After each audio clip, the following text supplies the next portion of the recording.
sometimes I feel like I'm looking at myself in the mirror that they don't really have a reason why or what, but they have a belief in themselves that they're going to succeed.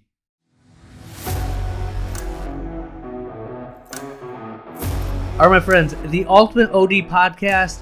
Today, we are talking about how to go from kicking butt, taking names alone, to having an empire and enterprise by yourself, keeping the juice, getting the vision to be a reality. We have the closing thought of the episode. This is the Ultimate OD Podcast. Here we go.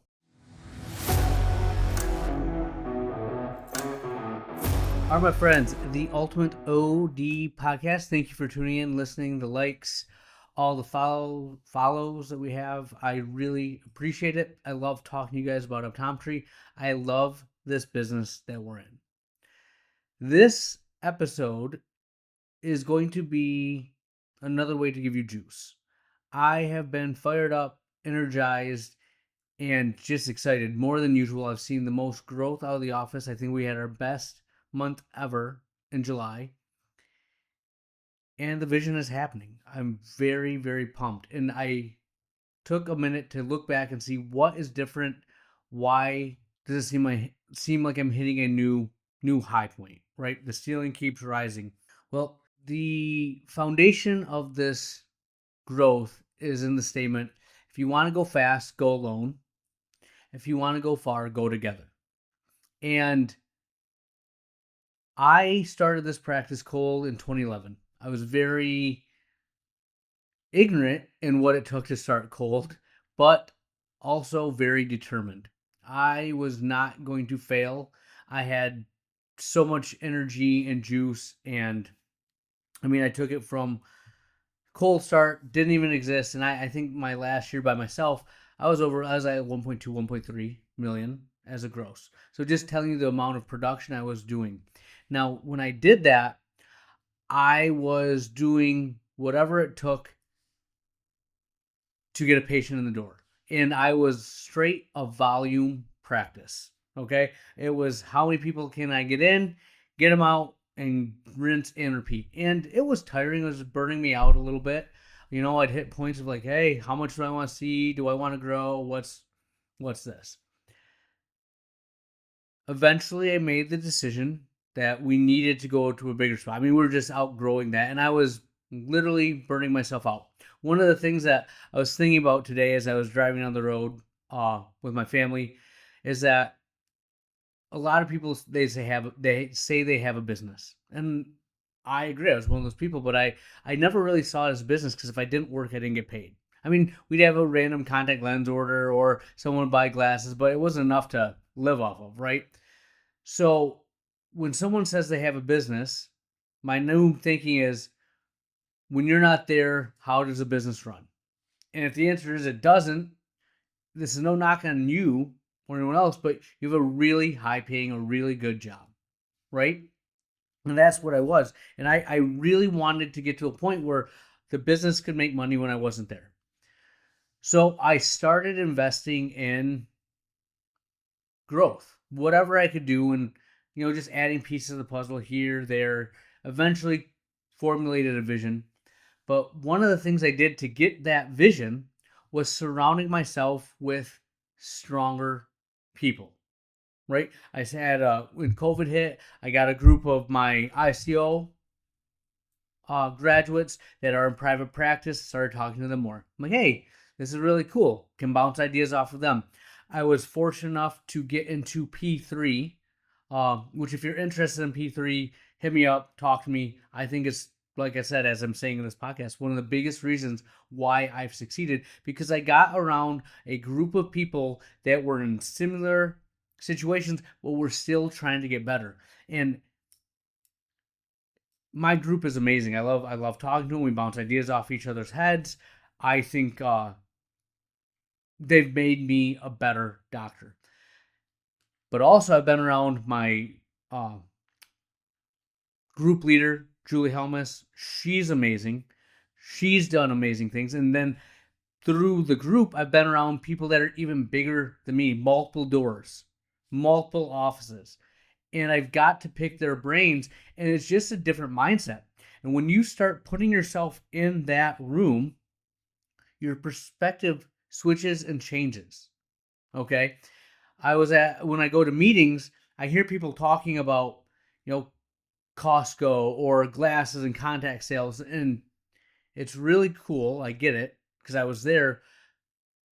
But for what I'm trying to create, what I'm growing, it's a different business. Like the vision I have is not glasses and contacts. It's a new way of seeing patients and doing things. It's a medical model, right? It's embracing the dry eye component of what we do in interior seg, and then dabbling into aesthetics. One of the key pieces of the puzzle was I've added a device called Tixel. If you want to know about Tixel, I think it's absolutely amazing. It has the heat component for dry, but it also offers me the aesthetic component. The aesthetic component makes what I want to do marketing wise evergreen. And it's allowed me to have different conversations with my patients in such a way that they're interested in dry eye. I'm just kind of going through the side door. I'll explain that later. But I've made this switch, trying to grow the practice to what I want to be. My associate doctor that I have with me is also a key piece of the puzzle. She loves the clinic side, loves working in clinical practice, but she's driven, she's motivated, she's always trying to get better.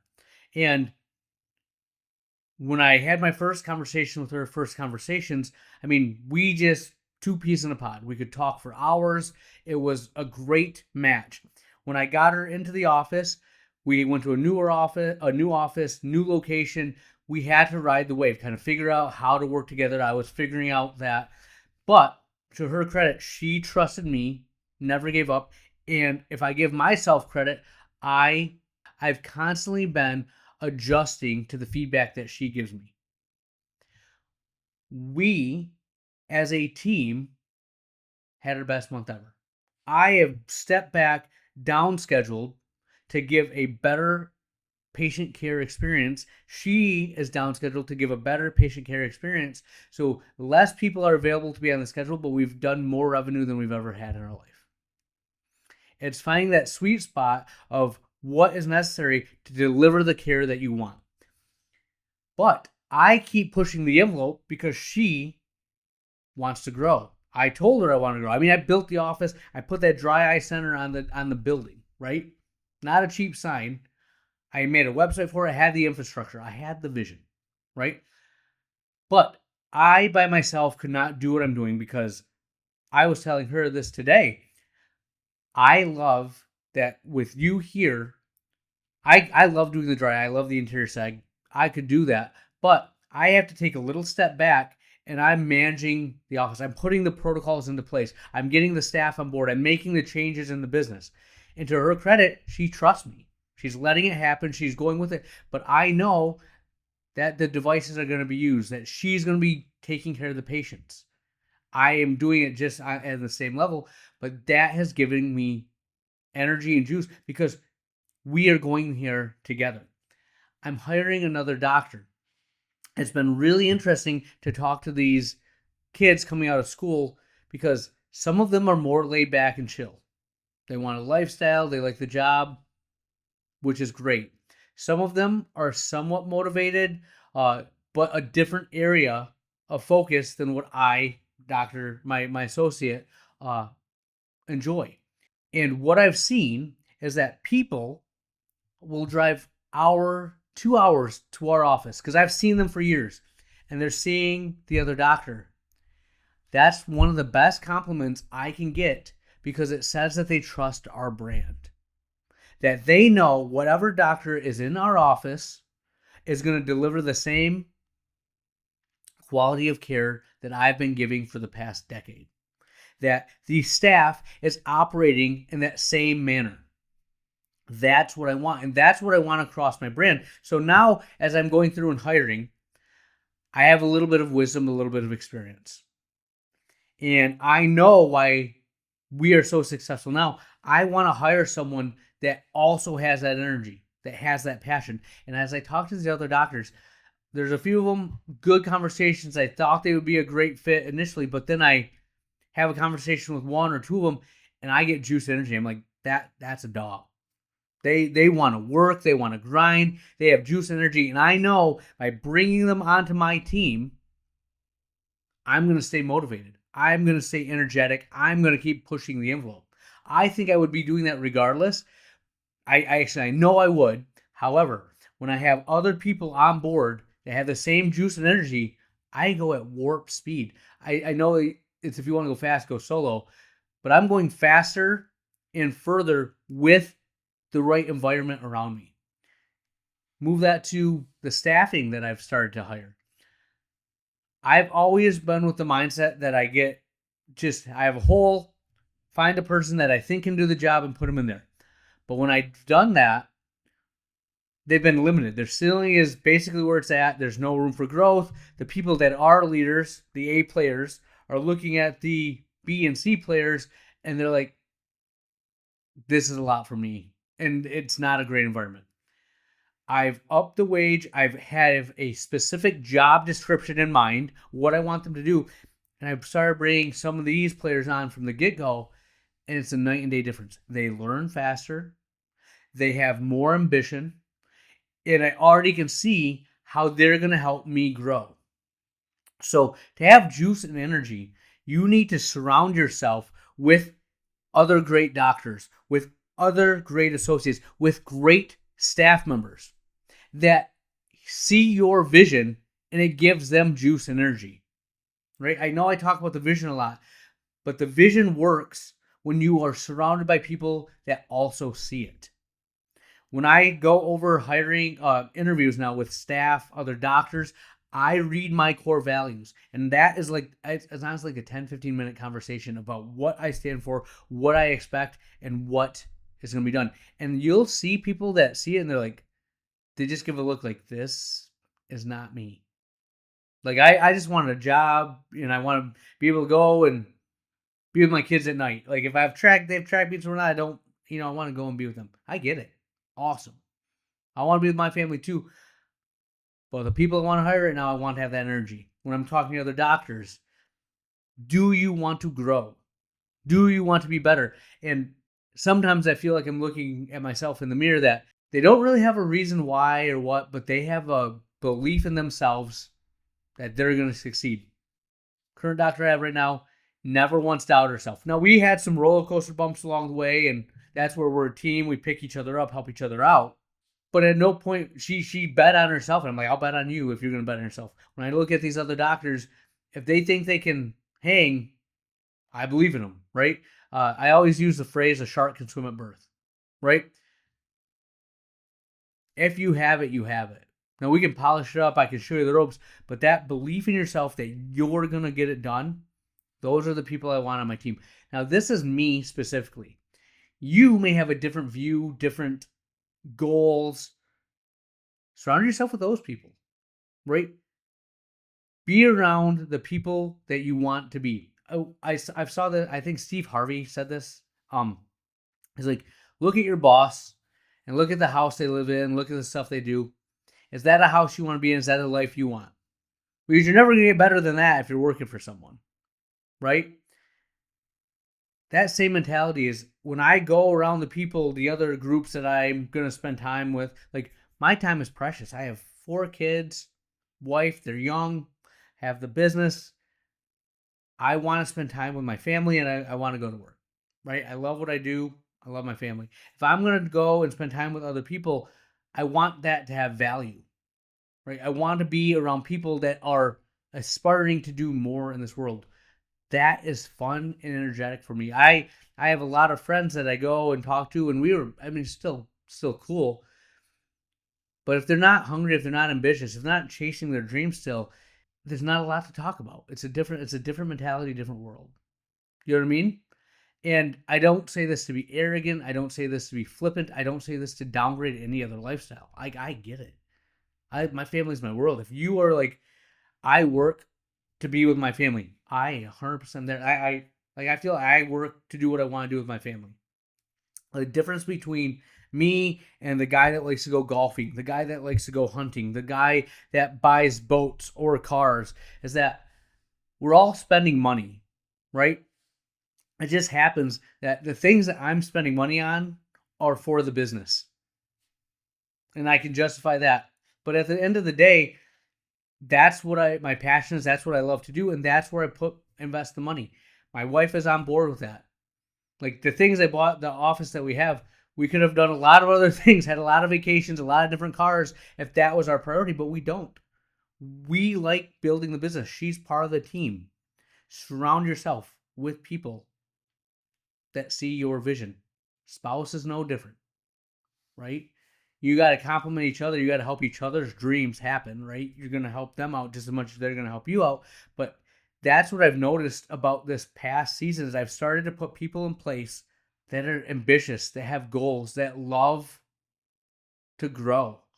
And it gives you juice. Like if I get at all complacent, I know the other doctor is going to be like, call me out. I know that if I bring someone else on and they're hungry, I better keep pushing the pedal to the metal because otherwise they're going to be like, why aren't we doing this? Why not? If I'm constantly at warp speed and adding new things, there's not much to say because they're drinking from a fire hose trying to keep up. And I love that. That's where they have the visionary, with EOS, Gino Wickman, Traction is the name of the book, where they have the visionary and the integrator. That's where I really think I love being a visionary. This is my vision. This is how we're going to get there. Let's put the pieces of the puzzle into place. You guys go and make it happen. So that's not rocket science. That's nothing new. But this is me telling you from a personal experience that I've gone further in the past 7-8 months because I've surrounded myself with a better environment. I've put better people on the bus.